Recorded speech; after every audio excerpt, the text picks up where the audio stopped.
चलिए, good morning सभी को, good morning, very very good morning सभी को, गुड मॉर्निंग, राधे राधे भैया, राधे राधे सभी को मॉर्निंग। खुश रहिए, ईश्वर सफल बनाए। चलिए, गुड मॉर्निंग सभी को, जय हिंद, सभी को जय हिंद। कैसे हैं आप सभी लोग, एक बार कमेंट कर दीजिएगा। जितने भी साथी यहाँ पर जुड़े हैं, कैसे हैं? उम्मीद है आप लोग अच्छे होंगे, बेहतर होंगे, लाजवाब होंगे, मस्त होंगे, स्वस्थ होंगे। और देख सकते हैं कि दिनों की संख्या लगातार अब आपकी कम होती चली जा रही है ना। मतलब आप देखा जाए तो एग्ज़ाम भी आपके पास यहाँ पर आ रहा है। तो भाई आप लोग यहाँ पर डेली के डेली जितनी भी क्लासें आपको दी जा रही हैं, सभी क्लासें आप लोग यहाँ पर देखते चलिएगा। तो चलिए, पहला क्वेश्चन आपके सामने दिया गया है। कह रहे किन तीन वेदों को संयुक्त रूप से वेद त्रयी कहा गया है। चलिए, जवाब देना है। आपका जो आंसर है इनमें से राइट क्या हो जाएगा कि किन तीन वेदों को संयुक्त रूप से वेद त्रयी कहा गया है। यहाँ पर ऑप्शन में से राइट क्या हो जाएगा। तो देखिए, यहाँ पर कुछ लोग जवाब दे रहे हैं। यहाँ पर देखिए, यहाँ पर देखा जाए तो भैया जो आपका दिया है ऋग्वेद और सामवेद और यजुर्वेद, कुल मिला के किसी का ये भी जवाब आया है कि सर जी यहाँ पर अथर्ववेद को छोड़ दीजिए, बाकी सबको ले लीजिए। तो बिल्कुल सही बात किया है कि यजुर्वेद, सामवेद और ये जो आपका ऋग्वेद है, ये आपके वेद त्रयी के नाम से जाने जाते हैं, जिसका ऑप्शन आ गया है यहाँ पर सी नंबर है। बिल्कुल सही जवाब यहाँ पर राइट हो जाएगा, ठीक है ना। चलिए आगे बढ़ते, क्वेश्चन दिया गया है कि जैन धर्म ने अपने आध्यात्मिक विचारों को किस दर्शन से ग्रहण किया था। बताइएगा कि जैन धर्म ने अपने आध्यात्मिक विचारों को किस दर्शन से ग्रहण किया था। तो दोस्तों यहाँ पर आपका सांख्य दर्शन जो कि ऑप्शन है यहाँ पर सी नंबर राइट हो जाएगा। सांख्य दर्शन के माध्यम से अपने आध्यात्मिक विचारों को यहाँ पर ग्रहण किया, मतलब ऑप्शन जिसका आ गया है सी नंबर बिल्कुल सही जवाब यहाँ पर राइट हो जाएगा। आगे बढ़ते, क्वेश्चन दिया गया है कि पहला हुण आक्रमण कब हुआ था। पहला हुण आक्रमण कब हुआ था। दोस्तों हुण आक्रमण की अगर बात करते हैं तो ये आक्रमण हुआ था आपका 458 ईस्वी में। और 458 ईस्वी अगर बोल देते हैं तो आप कहेंगे सर गुप्त, उस समय गुप्त शासन चल रहा था, और गुप्त शासन के समय स्कंदगुप्त के शासन काल में हूणों का पहला आक्रमण हुआ था। किसके समय? स्कंदगुप्त के समय पहला आक्रमण हुआ था, और इसमें हूण जो थे बहुत बुरी तरह से पराजित हुए थे। तो आप समझ जाएगा, आपका बी नंबर राइट हो जाएगा। यहाँ पर आगे बढ़ते हैं, क्वेश्चन आपसे दिया गया है कि कौन से पुर्तगाली नेता ने ब्लू वाटर पॉलिसी शुरू किया था। बताना है कि कौन से पुर्तगाली ने ब्लू वाटर पॉलिसी यहाँ पर शुरू किया था। इसका ऑप्शन में से क्या हो जाएगा। तो आप कहेंगे ब्लू वाटर पॉलिसी जो आपके हैं फ्रांसिस्को अल्मीडा, है ना। कौन है? फ्रांसिस्को डी अल्मीडा जो आपका है, ये भारत में पहला पुर्तगाली गवर्नर बनकर आया था, और इसी ने ही भारत में ब्लू वाटर पॉलिसी शुरू किया था, है ना। देखा जाए तो अगर ये क्वेश्चन पूछे कि इसी को भारत में पुर्तगाली शक्ति का वास्तविक संस्थापक माना जाता है, ठीक है ना। याद रखिएगा, क्वेश्चन पूछे कि पुर्तगाली शक्ति का वास्तविक संस्थापक किसे मानते हैं, तो आप कहेंगे फ्रांसिस्को डी अल्मीडा, जो कि ऑप्शन है आपका ए नंबर बन जाएगा। चलिए आगे बढ़ते, क्वेश्चन आपसे दिया गया है, कह रहे किस वर्ष बंगाल की दीवानी ईस्ट इंडिया कंपनी को प्राप्त हो गई थी। वेरी वेरी एमपी क्वेश्चन आपको बताना है कि किस वर्ष बंगाल की जो दीवानी है वो ईस्ट इंडिया कंपनी को प्राप्त हो गई थी। यहाँ पर दोस्तों ऑप्शन बनेगा ए नंबर याद रखिएगा 1765। क्या हो जाएगा? 1765 इसका आंसर राइट हो जाएगा। अब आपको मालूम है कि 1764 में क्या हुआ था, यहाँ पर बक्सर का युद्ध हुआ था, और बक्सर के युद्ध के बाद अंग्रेजों को बंगाल, बिहार और उड़ीसा की दीवानी प्राप्त हो गई थी। इसका ऑप्शन जो आ रहा है यहाँ पर ए नंबर बिल्कुल सही जवाब राइट हो जाएगा। यहाँ पर आगे बढ़ते हैं, क्वेश्चन दिया गया है कि मित्र मेला संगठन किस वर्ष स्थापित किया गया था। बार बार क्वेश्चन पूछा गया है। यहाँ पर दोस्तों दिया है मित्र मेला संगठन, और मित्र मेला संगठन है ये स्थापित हुआ था कब, यहाँ पर जवाब देना है। तो देखिए जवाब यहाँ पर आ गया है 6 नंबर में, और 6 का ऑप्शन बनेगा यहाँ पर दोस्तों सी नंबर 1899 में बना था, वीर सावरकर के द्वारा स्थापित किया गया था। लेकिन बाद में क्या हुआ, 1904 में थोड़ा सा परिवर्तन हुआ। ये परिवर्तन क्या हुआ कि 1904 में ये गुप्त संगठन का नाम परिवर्तित किया गया, और इसका नाम कर दिया गया क्या, अभिनव भारत। क्या कर दिया गया था? अभिनव भारत रख दिया गया था। कब? 1904 में दोस्तों, याद रखिएगा। तो ये दोनों ही पॉइंट आपको याद रख लेना है, ठीक है ना। यहाँ पर आगे बढ़ते हैं, क्वेश्चन आपसे दिया गया है कि रैले आयोग को सुधारों की संस्तुति करने के लिए नियुक्त किया गया था। मतलब जो रैले आयोग था ये किसके सुधारित लिए, तो भैया आप कहेंगे शिक्षा व्यवस्था को सुधार करने के लिए रैले आयोग का गठन किया गया था। मतलब ऑप्शन जो आपका दिया गया है यहाँ पर दोस्तों डी नंबर आपका जवाब राइट हो जाएगा, याद रखिएगा, ठीक है ना। और इसके बाद आगे बढ़ते हैं, क्वेश्चन दिया गया है कि महात्मा गांधी की आत्मकथा का अंग्रेजी अनुवाद किसने किया था। तो दोस्तों यहाँ पर बताना है महात्मा गांधी की जो आपकी आत्मकथा था इसका अंग्रेजी अनुवाद जो किया वो किसने किया था। दोस्तों यहाँ पर अंग्रेजी में अनुवाद किया था महादेव देसाई। कौन? महादेव देसाई, जो कि ऑप्शन बनेगा यहाँ पर आपका सी नंबर राइट हो जाएगा। नेक्स्ट क्वेश्चन को आते हैं। क्वेश्चन दिया गया है कि किस एक्ट के तहत कलकत्ता में उच्च न्यायालय की स्थापना की गई थी। बताइएगा कि किस एक्ट के तहत, तो पूछा है क्या किस एक्ट के तहत, तो आप कहेंगे सर इसका जो ऑप्शन बनेगा यहाँ पर भी हो जाएगा 1773 का जो रेगुलेटिंग एक्ट है ना, ये कोलकाता में उच्च न्यायालय की स्थापना की गई थी, लेकिन कब की गई थी, तो आपकी 74 में की गई थी। एलिजा एम्पे इसके पहले आपके मुख्य न्यायाधीश थे। आगे बढ़ते क्वेश्चन आपसे दिया गया है कि गुजरात में झील वस्तुतः एक कृत्रिम जलाशय है जो कि मौर्य काल में बनाई गई थी। दोस्तों देखिए कि एक झील आपसे कह रहा है, और ये जो झील आपकी है कौन है, पुष्कर है, लोनार है, लोकटक है या सुदर्शन झील है, तो आप कहेंगे सर यहाँ पर देखा जाए सुदर्शन झील आपका है। क्यों? क्योंकि पुष्कर झील राजस्थान में, लोनार महाराष्ट्र में है, लोकटक मणिपुर में है, तो आपका ऑप्शन एक बन जाएगा कौन सा, यहाँ पर डी नंबर है आपका जवाब राइट हो जाएगा। दोस्तों याद रखिएगा, है ना। और यहाँ पर आगे बढ़ते हैं, क्वेश्चन आपसे अगला पूछा गया है, कह रहे कौन सा सबसे ऊंचा पर्वतीय भारतीय पर्वत शिखर है। चलिए कंचनजंगा है, कामेत है कि K10 हो, तो K10 तो होगा नहीं, है ना। K10 आपका है क्या, नहीं है, तो ऑप्शन क्या बनेगा। चलिए यहाँ पर भारत सबसे ऊंचा पर्वतीय पर्वत शिखर है आपका, यहाँ पर कंचनजंगा होगा। कौन होगा, कंचनजंगा। यहाँ पर ऑप्शन आपका ये बनेगा कंचनजंगा। अब कोई नंदा देवी कह रहा है तो आप ही बताइएगा कि जो किताब में दिया है क्या वैसे आप उठा के मार देंगे क्या, क्यों भाई, जो किताब में दिया गया क्या वैसे उठा के मार देंगे क्या, नहीं ना। यहाँ पर जो कंचनजंगा आपका है यही तो सबसे ऊंचा पर्वत है। अगर हम K2 होता तो हम लोग थोड़ा सा दिमाग लगाते इसमें से, है ना। तो याद रखिएगा कि यहाँ पर जो आंसर लगाना है वो ए लगाना है, कंचनजंगा। और कंचनजंगा दोस्तों याद रखिए भारत के सबसे ऊंचा शिखर है ना, और ये सिक्किम सीमा पर आपका है। दुनिया का तीसरा सर्वोच्च शिखर आपको इसी को माना जाता है, ऑप्शन ए बन जाएगा। क्लियर है भाई। चलिए यहाँ पर आगे बढ़िए, क्वेश्चन आपसे अगला पूछा गया है, अरे भारतीय पूछा भैया, भारतीय पूछा है क्या, कंचनजंगा सिक्किम में नहीं है क्या, और सिक्किम का भारत में नहीं है क्या, क्यों भाई, क्यों बताइए। ये जो आपका भारतीय पूछा है तो कंचनजंगा, और कंचनजंगा का भारत में नहीं है क्या, अमेरिका में है क्या भाई, क्यों बताइए। मतलब किताब के रट्टा तोता हो पूरी तरीके से, जो किताब में दे देगा वही मान लोगे, और तो भी अपना बहस भी लड़ा लोगे, क्यों भाई, बहस भी लड़ाना पसंद आता है आप लोगों को, और किताब में पढ़ना वही आता है, इतना तो समझ में आता है। चलिए यहां पर आगे बढ़ते हैं, क्वेश्चन आपसे अगला पूछा गया है, कह रहा है IFSR 2021 के अनुसार निम्नलिखित में से किस राज्य में वन क्षेत्र अधिकतम क्षेत्रफल देखी जाती है। चलिए यहां पर जो आप देना इसका आंसर क्या हो जाएगा। चलिए छोटे छोटे जगह देखोगे और वो लोग किताब को उठा के पढ़ा देते हैं, वैसे आप लोग मान भी लेते हो, है ना, वैसे आप लोग रट्टा भी मार लेते हो, है ना। थोड़ा सा अपना ये चैनल है छोटा जरूर है लेकिन ब्रांडेड है, यहाँ पर मेहनत करने वाले होते हैं और मेहनत से पढ़ाने वाले भी होते हैं, ठीक है ना। यहाँ पर गलती होने के चांस जल्दी मिलेंगे नहीं, और मानवीय गलती हो सकती है, सभी से हो सकती है, ठीक है ना। चलिए तो दोस्तों यहाँ पर देखकर कह रहा है किस राज्य में वन क्षेत्र अधिकतम वृद्धि देखी गई है। ये जो फॉरेस्ट रिपोर्ट 2021 की आई थी, आप देख सकते हैं यहाँ पर आंसर क्या हो जाएगा। तो भैया यहाँ पर दिया नागालैंड, तमिलनाडु, मिजोरम और आंध्र प्रदेश, तो इसका ऑप्शन डी हो जाएगा, आंध्र प्रदेश आपका आंसर है, राइट हो जाएगा। दोस्तों याद रखिएगा, ठीक है ना। यहाँ पर आगे बढ़ते हैं, क्वेश्चन आपसे दिया गया है, निम्नलिखित में से कौन सी नदी गंगा की सहायक नदी नहीं है। गंगा की सहायक नदी नहीं है, तो आप कहेंगे सर गंगा की सहायक नदी यहाँ पर रामगंगा है, यमुना है, घाघरा है और भीमा तो नहीं है। अब आप ये बताइएगा कि भैया भीमा जो आपका है, भीमा है ना, ये भीमा है किसकी, क्यों भैया, यहाँ पर बताइएगा भीमा, ये भीमा जो आपकी दक्षिण भारत में जाइए, जब दक्षिण भारत में जाएंगे तो आपको मिलेगा यहाँ पर कृष्णा नदी, क्या कृष्णा नदी, और कृष्णा की सहायक नदी है यहाँ पर भीमा, तो ऑप्शन राइट हो जाएगा आपका डी नंबर है। यहाँ पर आगे बढ़ते हैं, क्वेश्चन आपसे दिया गया है राष्ट्रीय उद्यान किस राज्य में है। बांदीपुर राष्ट्रीय उद्यान जो आपका है किस राज्य में है, यहाँ पर जवाब देना है, आपका जो आंसर है इनमें से राइट क्या हो जाएगा। तो दोस्तों यहाँ पर बांदीपुर एक बार नहीं बहुत बार आपने पढ़ा है, याद रखिए बांदीपुर जो आपका है कहाँ पर है, कर्नाटक, जो कि ऑप्शन बनेगा यहाँ पर सी नंबर है। और यहाँ पर देखा जाए तो बाघ भी मिलते हैं, चीतल भी मिलते हैं, है नहीं क्या।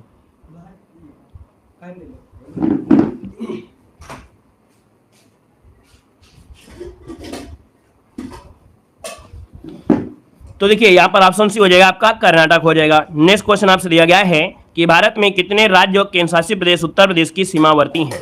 यहाँ पर देखिए दिया गया है कि भारत में कितने राज्य केंद्र शासित प्रदेश उत्तर प्रदेश की सीमावर्ती हैं। अब आप कहेंगे सर जी राज्य दिया है केंद्र शासित दिया है, इसका मतलब दोनों ही पूछ लिया है। दोनों का मतलब ये हो गया कि 8 आपके राज्यों से और 1 आपके केंद्र शासित प्रदेश से, इसका मतलब जो ऑप्शन है यहाँ पर सी नंबर है, राइट हो जाएगा, सी नंबर बन जाएगा। चलिए आगे बढ़ते हैं, क्वेश्चन आपसे दिया गया है कि किसी वस्तु पर इको मार्क चिन्ह लगाया जाता है, दर्शाया जाता है कि यह उत्पाद जो होता है इको मार्क जो होता है किसके लिए लगता है। तो हमने बताया था कि इको मार्क मतलब होता है कि वो जो वस्तु है या वो उत्पाद है वो पर्यावरण के लिए हानिकारक नहीं है। मतलब ऑप्शन ये हो जाएगा कि पर्यावरण की दृष्टि से वो अनुकूल है ना, ये वातावरण के लिए खराब नहीं है, अच्छा है, इसलिए उसमें इको मार्क लगा दिया जाता है। तो ऑप्शन बनेगा यहाँ पर ये नंबर राइट हो जाएगा दोस्तों, याद रखिएगा, ठीक है ना। और इसको जो शुरुआत किया गया था वो भारतीय मानक ब्यूरो 1991 में शुरुआत किया गया था।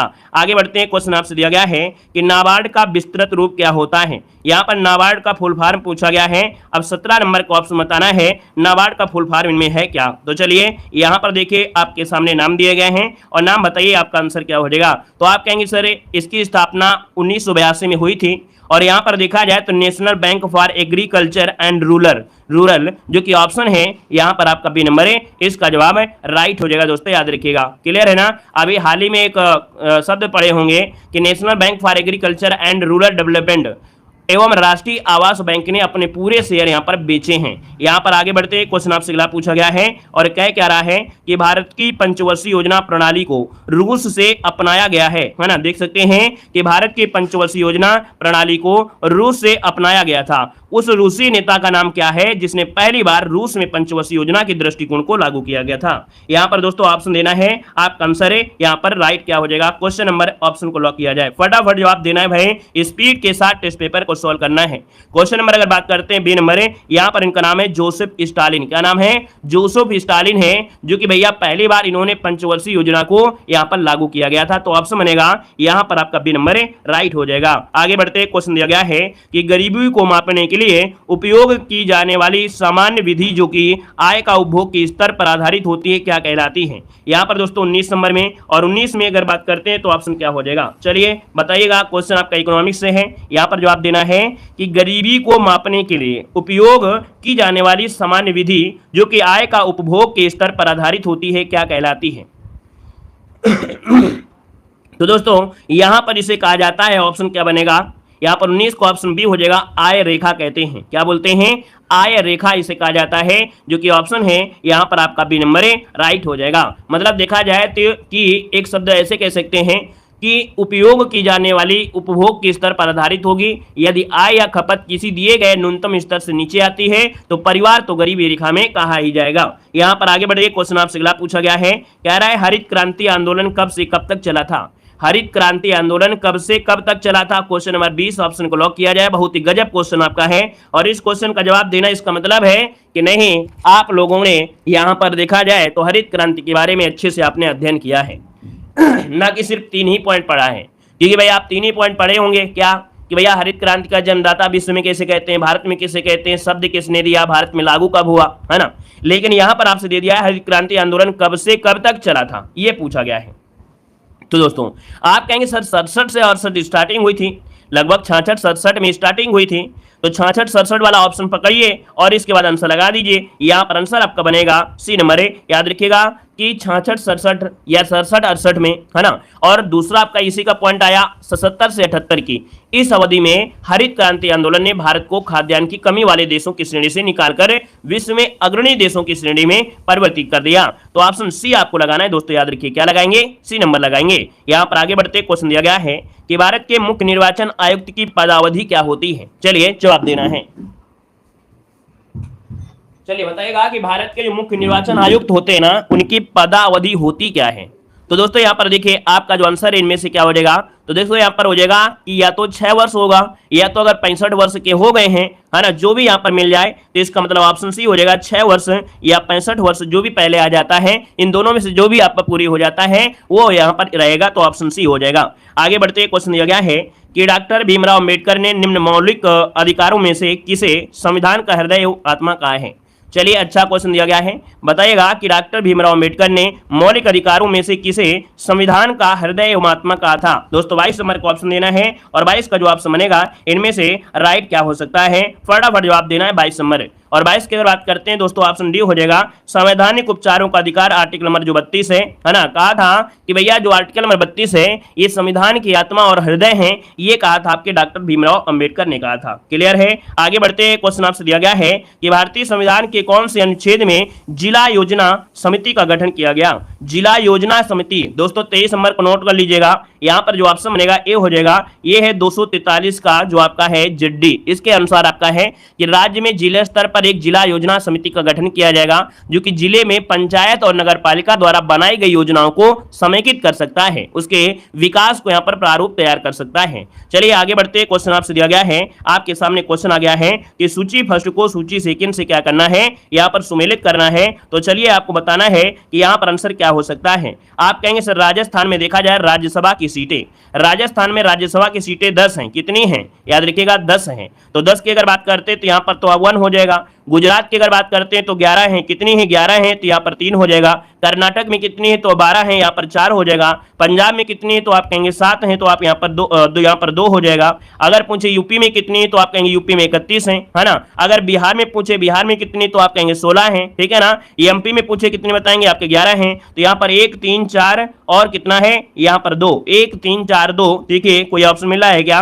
1 3 4 2, देखिए ऑप्शन आपका पहला ही मिल चुका है। क्लियर है भाई। आगे बढ़ते हैं। क्वेश्चन दिया गया है कि भारत में राष्ट्रीय आपातकाल की घोषणा करने का आधार निम्नलिखित में से कौन सा नहीं है। मतलब दोस्तों यहाँ पर देखिए पॉलिटी में हमने सेम टू सेम ऐसा ही क्वेश्चन पढ़ाया था, और हमने कहा भी है कि जितना हमने पढ़ा दिया है उसको अच्छे से रिवीजन कर लीजिएगा। 1 बार 2 बार 3 बार जितना पढ़ना हो उतना पढ़ लीजिएगा, इससे ज्यादा पढ़ने की आवश्यकता ही नहीं है, ठीक है ना। क्योंकि आपका सिलेबस इतना बड़ा नहीं है कि आईएएस की तरह 10-20 बुकें पढ़िए और इसके बाद फिर रात दिन मेहनत करिए। नहीं, जितना हम आपको पढ़ा रहे हैं सिलेबस का उठाकर ही पढ़ा रहे हैं और सिलेबस के अकॉर्डिंग पढ़ा रहे हैं। इसी को आप अगर 10 बार रिवीजन कर लेंगे, बस समझिए रट डालना है ना। तो दोस्तों यहाँ पर देखिए भारत में राष्ट्रीय आपातकाल की घोषणा करने का जो आधार है वो कितना है। आप कहेंगे सर यहाँ पर आधार नहीं पूछा गया ना, तो भाई युद्ध के समय होता है या बाह्य आक्रमण होता है तब होता है, सशस्त्र विद्रोह होता है तो होता है। लेकिन भैया आंतरिक अशांति को अगर खतरा है तो इसमें आपातकाल की घोषणा नहीं होगी। तो ऑप्शन बनेगा यहाँ पर सी नंबर है। और ये राष्ट्रीय आपातकाल कौन सा आर्टिकल है? आर्टिकल नंबर है यहाँ पर आर्टिकल नंबर आपका 300। आर्टिकल नंबर 300 कौन है? तो यहाँ पर 52 के तहत राष्ट्रीय आपातकाल लगाया जाता है, घोषणा की जाती है। यहाँ पर आगे बढ़ते हैं। क्वेश्चन दिया गया है कि लैक्टोमीटर, दोस्तों हमने बताया था कि लैक्टोमीटर जहां लैक्टो लग जाए इसका मतलब है वो दूध से संबंधित शब्द पूछ रहा है। लैक्टोमीटर दूध के नमूने की शुद्धता है ना, मतलब उपयोग किया जाता है। और हाइड्रोमीटर जो होता है तरल पदार्थों के घनत्व को मापता है ना। ये सिद्धांत जो आधारित है किस सिद्धांत पर आधारित है?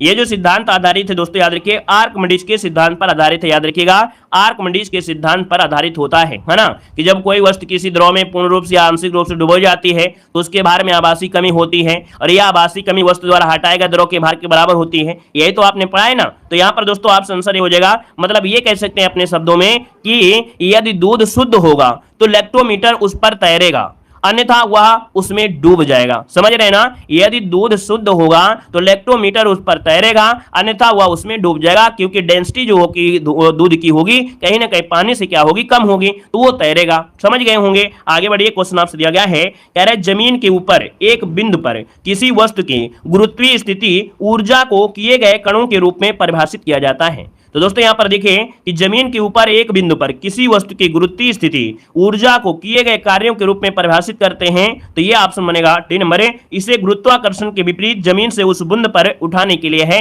ऑप्शन डी नंबर है राइट हो जाएगा। दोस्तों यहां पर देखा जाए तो ये एक अदिश राशि है जिसका मात्रक जूल होता है। यहां पर आगे बढ़ते क्वेश्चन दिया गया है, क्लोरीन की विरंजक क्रिया किस अभिक्रिया के कारण होता है? क्लोरीन की विरंजन क्रिया किस अभिक्रिया के कारण होता है? क्वेश्चन 28 ऑप्शन लॉक किया जाए। दोस्तों ऑप्शन की अगर बात करते हैं, ये होता है ऑक्सीकरण। क्या होता है? ऑक्सीकरण की प्रक्रिया होती है दोस्तों याद रखिएगा।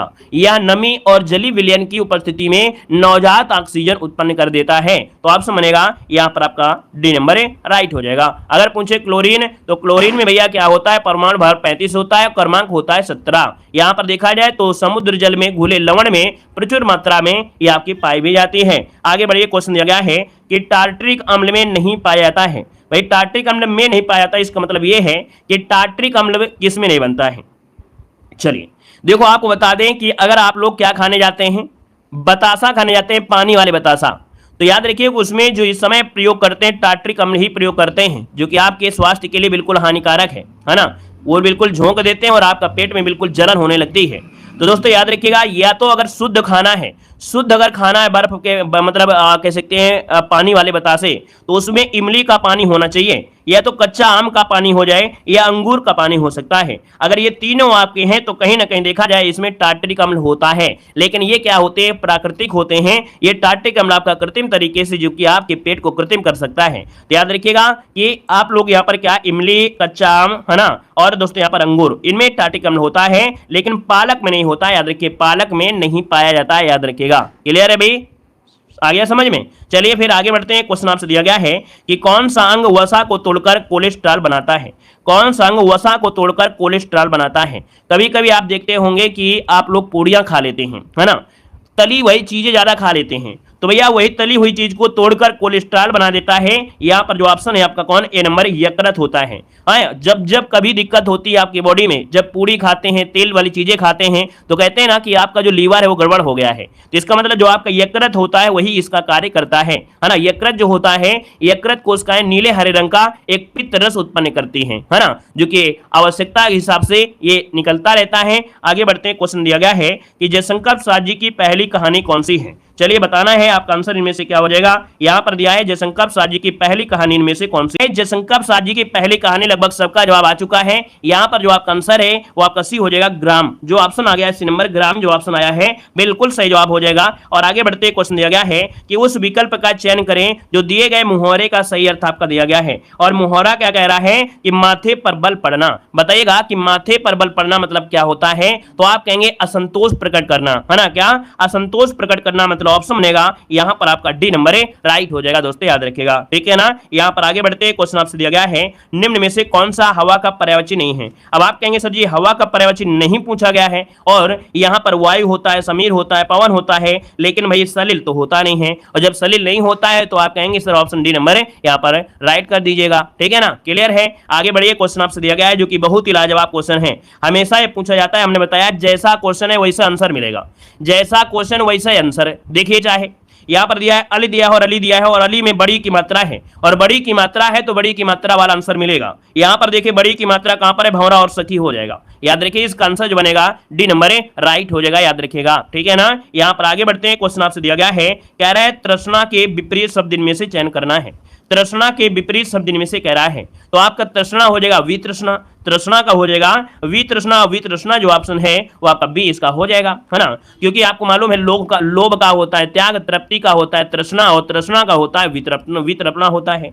चलिए आगे बढ़ते हैं। क्वेश्चन दिया गया है, कह रहा है हाल ही में सोशल मीडिया प्लेटफॉर्म ट्विटर ने अपने लोगों को किसके द्वारा प्रतिस्थापित कर दिया है। चलिए भाई बताइएगा, हमेशा से आप लोग यहाँ पर ट्विटर अभियान चलाते हैं, लेकिन अब आप देखे होंगे कि पहले वाला ट्विटर जो था बड़ा अच्छा लगता था, प्यारा लगता था, उसमें चिड़िया बनी हुई थी। लेकिन अब तो भैया ट्विटर अभियान में क्या मिलता है, अब ट्विटर जैसे आप ट्विटर ओपन करते हैं तो उसमें भैया एक चिन्ह आ गया है, ये कैसा चिन्ह लग गया है। तो चलिए बताइएगा क्या हो जाएगा। इसका मतलब जिनके मोबाइल में ट्विटर होगा तो वो लोग तुरंत जवाब देंगे, और जिनके मोबाइल में ट्विटर होगा ही नहीं, जब कभी ट्विटर अभियान में भाग लिए ही नहीं है, तो वो लोग तो बता नहीं पाएंगे, 100% है।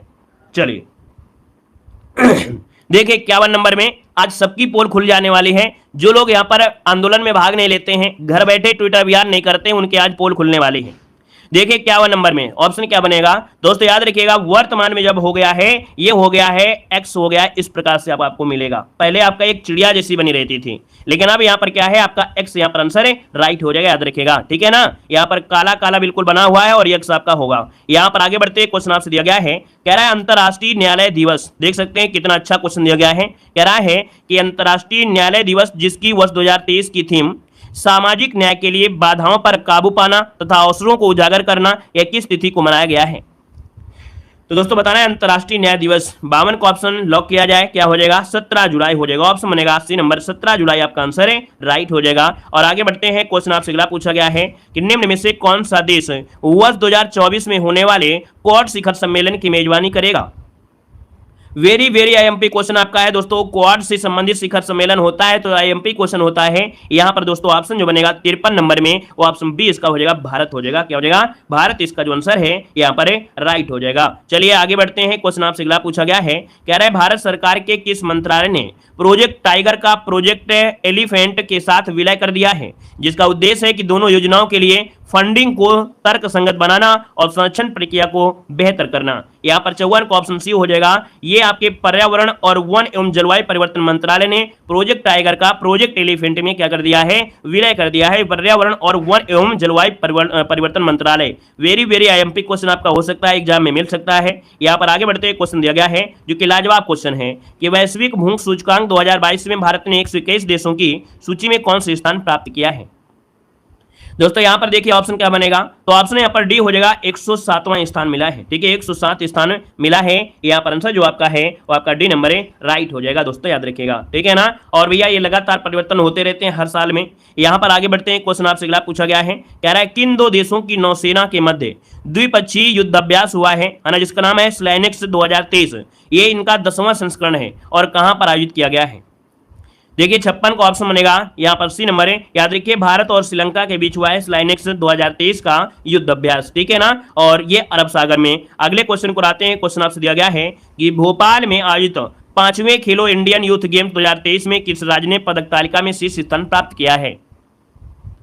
दोस्तों यहाँ पर 57 का ऑप्शन देना है और 57 का ऑप्शन हो जाएगा, यहाँ पर क्या हो जाएगा, तो भैया आपका महाराष्ट्र हो जाएगा। महाराष्ट्र, जो महाराष्ट्र है दोस्तों ये 56 पदक है ना, याद रखिए 56 स्वर्ण पदक जीता है, 55 रजत पदक जीता है और भैया 50 कांस्य पदक जीता है दोस्तों, याद रखिएगा। और अपने नंबर 1 आपका वहीं पर जगह बना लिया है। फिर दूसरा स्थान आपका दोस्तों हरियाणा का आ जाता है। दूसरा स्थान किसका है, हरियाणा का, याद रखिएगा। ठीक है ना, क्लियर है।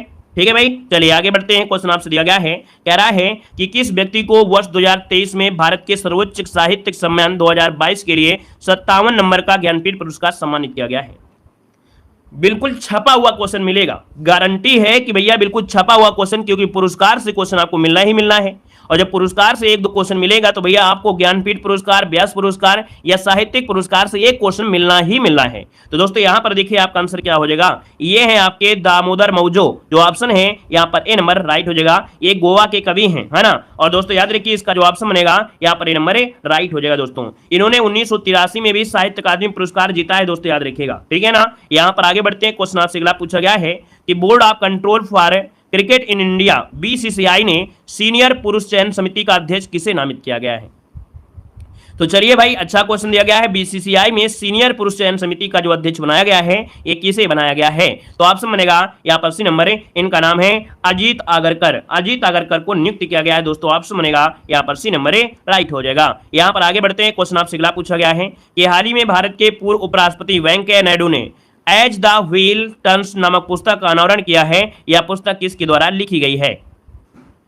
दोस्तों 60 नंबर की अगर बात करते हैं तो ऑप्शन डी हो जाएगा रंजीत प्रताप। किसके द्वारा, रंजीत प्रताप के द्वारा लिखा गया है। और भैया एक व्यवहारिक पुस्तक आपकी है ना, व्यवसाय की दुनिया में उल्लेखनीय यात्रा और एक मनोरम यहाँ पर प्रस्तुत किया गया है। तो ऑप्शन बनेगा यहाँ पर डी नंबर राइट हो जाएगा। नेक्स्ट क्वेश्चन को आते हैं। क्वेश्चन दिया गया है कि निम्नलिखित में से कौन स्वतंत्र भारत के पहले सैन्य अधिकारी थे जिन्हें फील्ड मार्शल के पद से सम्मानित किया गया है। तो चलिए फिर जवाब देना है कि भारत के कौन स्वतंत्र भारत के पहले सैन्य अधिकारी थे, इनको फील्ड मार्शल के पद से सम्मानित किया गया है। दोस्तों ऑप्शन में से क्या हो जाएगा, तो ऑप्शन को नोट करना है। यहाँ पर ऑप्शन डी हो जाएगा। ये है सैम मोनिक शाह। क्या है, सैम मोनिक शाह हैं, जो कि ऑप्शन बनेगा यहाँ पर ए नंबर इसका राइट हो जाएगा दोस्तों, याद रखिएगा। इनका पूरा नाम है सैम होमुरसजी फेमजी जमशेद मानिक शाह। बड़ा लंबा नाम है इनका दोस्तों। देखा जाए तो इन्हीं के नेतृत्व में दोस्तों जो 1971 का युद्ध हुआ था पाकिस्तान, है ना, तो याद रखिए पाकिस्तान को हराया था इन्हीं के नेतृत्व में, जनरल मानिक शाह के नेतृत्व में युद्ध हुआ और इस युद्ध में पाकिस्तान को हराया था दोस्तों, याद रखिएगा। इनको पद्म भूषण पुरस्कार, पद्म श्री पुरस्कार, मिलिट्री क्रॉस पुरस्कार, ये काफी पुरस्कार दिए जा चुके हैं। तो आईएमपी क्वेश्चन बन सकता है। आगे बढ़ते हैं। क्वेश्चन दिया गया है कि विश्व बैंक का मुख्यालय स्थित है, बताइएगा विश्व बैंक का मुख्यालय है आपके कहां पर स्थित है। जवाब क्या होगा, आप कहेंगे सर विश्व बैंक का मुख्यालय वाशिंगटन डीसी, जो कि आपके यूएसए में है। आपका जवाब हो जाएगा बी नंबर राइट हो जाएगा। देखा जाए तो विश्व बैंक जो है ये संयुक्त राष्ट्र के जो सदस्य होते हैं उनको ऋण देने की एक संस्था है ना, ऋण देने की ये संस्था है। यहां पर आगे बढ़ते हैं। क्वेश्चन आपसे अगला पूछा गया है कि तेर ताली नामक लोक नृत्य निम्नलिखित में से किस राज्य के साथ पारंपरिक रूप से संबंधित है। बताइएगा कि जो 13 ताली नामक लोक नृत्य है ये कहां से जुड़ा है। ये जुड़ा है दोस्तों, याद रखिएगा बी नंबर राजस्थान हो जाएगा। क्या हो जाएगा, राजस्थान इसका आंसर है, राइट हो जाएगा दोस्तों, याद रखिएगा। क्लियर है। इस नृत्य में रामदेव जी का उत्सव मनाया जाता है। किसका, रामदेव जी का उत्सव मनाया जाता है। यहां पर दोस्तों आगे बढ़ते हैं। क्वेश्चन आपसे दिया गया है कि लिंसडाउन पर्वतीय नगर जो है कहां पर है। लिंसडाउन पर्वतीय नगर जो है ये आपके है कहां पर। दोस्तों ये भारत के उत्तराखंड में है, भारत के उत्तराखंड जो कि ऑप्शन है ये नंबर भारत के उत्तराखंड में है और बहुत ही हरा भरा है, प्राकृतिक सौंदर्य से पूरी तरीके से परिपूर्ण है ना, बहुत ही शांति वातावरण है। तो दोस्तों आपको आंसर है यहाँ पर नंबर लगाना है, उत्तराखंड जवाब इनमें से राइट हो जाएगा। दोस्तों याद रखिएगा, इसके पहले इसका नाम था कालू डांडा, क्या था, कालू डांडा नाम था, लेकिन बाद में 1890 में इसका नाम बदल करके हेनरी लैंसडाउन कर दिया गया था। यहाँ पर दोस्तों अगर उत्तराखंड में जानते हैं तो उत्तराखंड में आपको ऋषिकेश है, जिम कार्बेट है, रानीखेत है, मसूरी है, हरिद्वार है, बद्रीनाथ, ये सब आपको मिलेंगे आपके उत्तराखंड में। आगे बढ़िए, क्वेश्चन दिया गया है कि विश्व पर्यावरण संरक्षण दिवस कब मनाते हैं। विश्व पर्यावरण संरक्षण दिवस जो मनाते हैं ये कब मनाते हैं, जवाब इनमें से क्या हो जाएगा, विश्व पर्यावरण संरक्षण दिवस कब मनाया जाता है। और उम्मीद से ज्यादा यहां पर देख सकते हैं, उम्मीद से ज्यादा यहां पर क्वेश्चन आपको देखने को मिल रहे हैं, है ना, और जवाब भी देखिए यहां पर आ रहे हैं, काफी लोगों के जवाब आ रहे हैं। आपका जो आंसर है इनमें से राइट क्या हो जाएगा, चलिए जल्दी से बताइए आपका आंसर इनमें से क्या हो सकता है।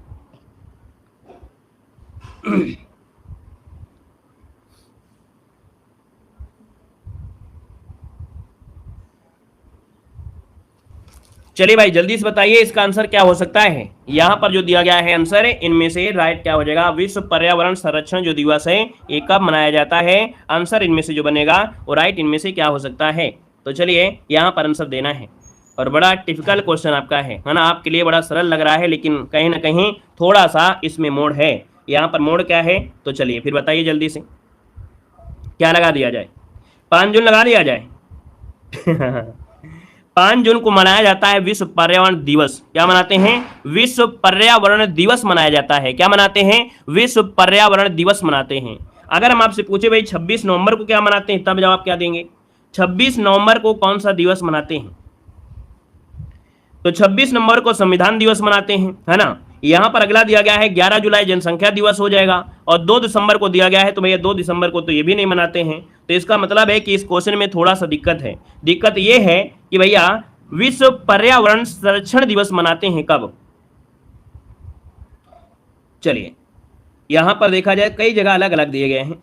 26 नवंबर याद रखिए, यहां पर दिया है हर साल विश्व स्तर पर 26 नवंबर को विश्व पर्यावरण संरक्षण, बिल्कुल सही है, इसको ऑप्शन बी बनेगा भाई, ठीक है। करंट अफेयर में आप खोजेंगे, करंट अफेयर कहिए कि विश्व पर्यावरण संरक्षण दिवस करंट अफेयर 2023, तब आपको आंसर निकल के आएगा। इसका जो आंसर आपका है वो बी नंबर होगा, याद रखिएगा इसका आंसर आपको बी लगाना है, 26 नवंबर लगाना है। और 26 नवंबर को संविधान दिवस भी मनाते हैं, 26 नवंबर को संविधान दिवस भी मनाया जाता है, याद रखिएगा। 5 जून मत लगाइएगा, इसीलिए हमने इतना समय दिया है, हमने खुद यहाँ पर चेक किया है, कहीं ऐसा तो नहीं है गड़बड़ है। याद रखिए जब डालेंगे 26 नवंबर विश्व पर्यावरण संरक्षण 2023, तब आपको आंसर निकल कर आ जाएगा। तो आपको आंसर बी नंबर लगाना है, तो ठीक है ना, क्लियर है। आगे बढ़िए, क्वेश्चन आपसे दिया गया है, कह रहा है आपसे कि इंडिया डिवाइडेड पुस्तक के लेखक इनमें से कौन है। चलिए यहां पर जवाब देना है, कह रहा है इंडिया डिवाइडेड पुस्तक के लेखक आपके कौन है।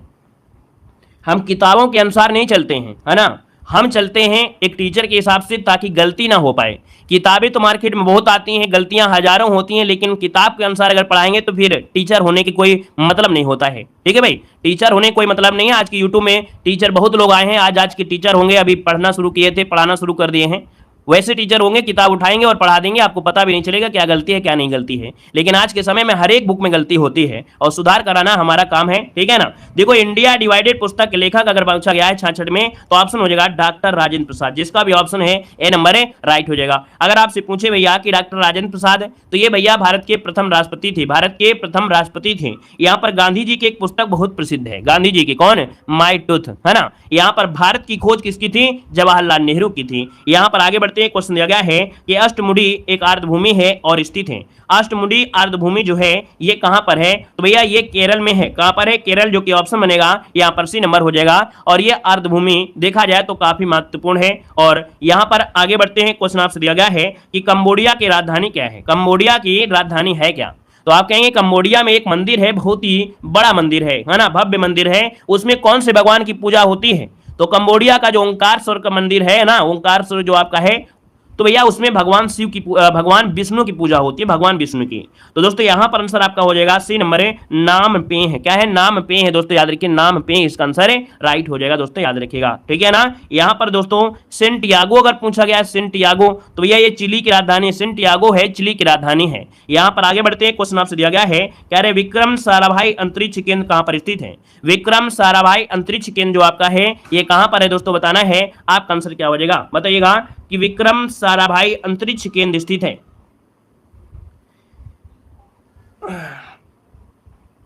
चलिए भाई, जवाब इनमें से क्या हो जाएगा? चलिए केरल, यहां पर ऑप्शन बनेगा, यहां पर नंबर है सॉरी कहां गया, बी नंबर त्रिवेंद्रम। यहां पर जो आपका त्रिवेंद्रम है ना, क्या हो जाएगा? त्रिवेंद्रम आपका है जो ऑप्शन बनेगा बी नंबर राइट हो जाएगा। और इसके बाद आगे बढ़ते हैं, क्वेश्चन आपसे दिया गया है कि यह कौन तय करता है कि कोई विधेयक धन विधेयक है अथवा नहीं? बताइएगा, कोई विधेयक धन विधेयक है या नहीं, ऐसा तय कौन करता है? तो भैया ये तय करते हैं लोकसभा के जो अध्यक्ष होते हैं, मतलब ऑप्शन बनेगा आपका सी नंबर। अगर पूछे भैया धन विधेयक कौन से आर्टिकल में है, तो क्या आप लोग जवाब दे सकते हैं? इतने लोग जुड़े हैं, इतने लोगों में आप लोग क्या बता सकते हैं कि जो धन विधेयक है वो कौन से आर्टिकल में है? कौन से आर्टिकल में है? तो देखिए 110 आ गया, बिल्कुल सही है। हमारे मतलब कुछ लोग समझ गए हैं, हमारे भावनाओं को भी समझ चुके हैं कि सर पूछ क्या सकते हैं इस क्वेश्चन में। और देखिए हमने क्वेश्चन पूछा उसके पहले आप लोगों के जवाब आ गए थे 110, वेरी गुड, बहुत अच्छे। यहां पर दोस्तों आते हैं अगले पॉइंट में। देखिए यहां पर पॉइंट दिया गया है कि अगस्त महीने में जो आपके मनाए गए हैं आपके महत्वपूर्ण दिवस, क्योंकि एग्जाम में पूछे भी जाते हैं। यहां पर देखिएगा 1 अगस्त को क्या है, तो वर्ल्ड वाइड वेब दिवस है ना। 1 से 7 अगस्त दोस्तों विश्व स्तनपान सप्ताह मनाया गया है। 6 अगस्त को हिरोशिमा डे मनाया गया है, ठीक है, 6 अगस्त को हिरोशिमा दिवस मनाया गया है दोस्तों। वहीं पर देखिए 7 अगस्त को तो राष्ट्रीय हथकरघा दिवस है। 8 अगस्त को भारत छोड़ो आंदोलन की वर्षगांठ मनाई गई है। 9 अगस्त को विश्व के स्वदेशी लोगों का अंतर्राष्ट्रीय दिवस मनाया गया है। 12 अगस्त को दोस्तों अंतर्राष्ट्रीय युवा दिवस है और 12 अगस्त को ही विश्व हाथी दिवस भी है। 14 अगस्त की बात करते हैं तो 14 अगस्त भारत में विभाजन विभीषिका स्मरण दिवस मनाया गया है। यहाँ पर 15 अगस्त भारत में स्वतंत्रता दिवस है। 19 अगस्त में विश्व फोटोकॉपी दिवस, फोटोग्राफी दिवस या मानवतावादी दिवस हो जाएगा। 20 अगस्त में यहाँ पर देखिए 20 अगस्त में क्या है, विश्व अक्षय ऊर्जा दिवस और विश्व मच्छर दिवस। याद रखिएगा आज मच्छर की भी वैल्यू है। यहाँ पर विश्व मच्छर दिवस मनाया गया है। अगला 26 अगस्त को महिला समानता दिवस और अंतर्राष्ट्रीय कुत्ता दिवस, ठीक है, अंतर्राष्ट्रीय कुत्ता दिवस भी मनाया गया है और 26 अगस्त को, ठीक है, कुत्ते की वैल्यू आ गई। यहाँ पर दिया है 29 अगस्त को राष्ट्रीय खेल दिवस जो कि भारत में ही मनाया जाता है। और अगला है 29 अगस्त दोस्तों तो तेलुगु भाषा दिवस भी है, तेलुगु भाषा दिवस जो कि ओणम आपका है। और 30 अगस्त को राष्ट्रीय लघु उद्योग दिवस जो कि रक्षाबंधन। तो यहाँ पर ये हो गया क्या, ये आपके दिवस हुए अगस्त महीने के। अब यहाँ पर देखिए कुछ पॉइंट आपके सामने दिए गए हैं, बहुत ही आईएमपी है। टेलीग्राम ज्वाइन कर लीजिएगा, देव जी के टेलीग्राम है, वहां पर पीडीएफ वगैरह मिल जाती है, ठीक है ना।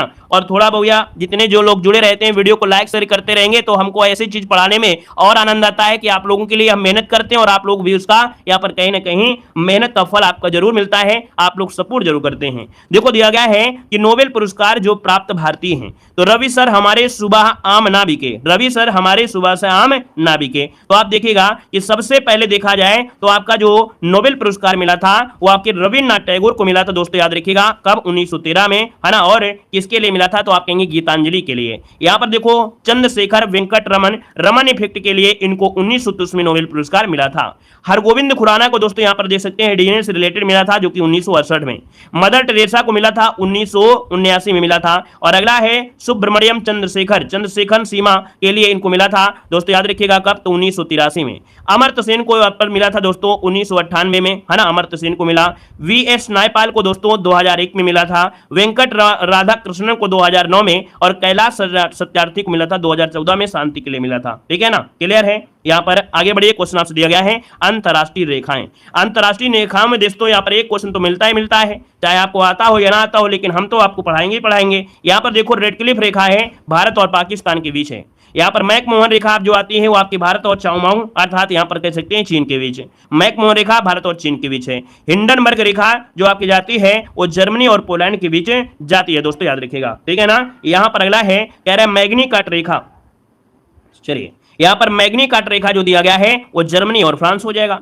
मेन रहीम रेखा आपके रूस और फिनलैंड के बीच आपकी जाती है। वहीं पर दोस्तों 38वीं जो समांतर रेखा है, 38वीं जो समांतर रेखा है वो उत्तर कोरिया और दक्षिण कोरिया के मध्य जाती है। यहाँ पर 49वीं समांतर रेखा आपकी जो है वो आपके यूएसए और कनाडा के बीच है। और डूरंड रेखा वर्तमान में पाकिस्तान और अफगानिस्तान के बीच आपकी है, ठीक है ना। जय हिंद, वंदे मातरम।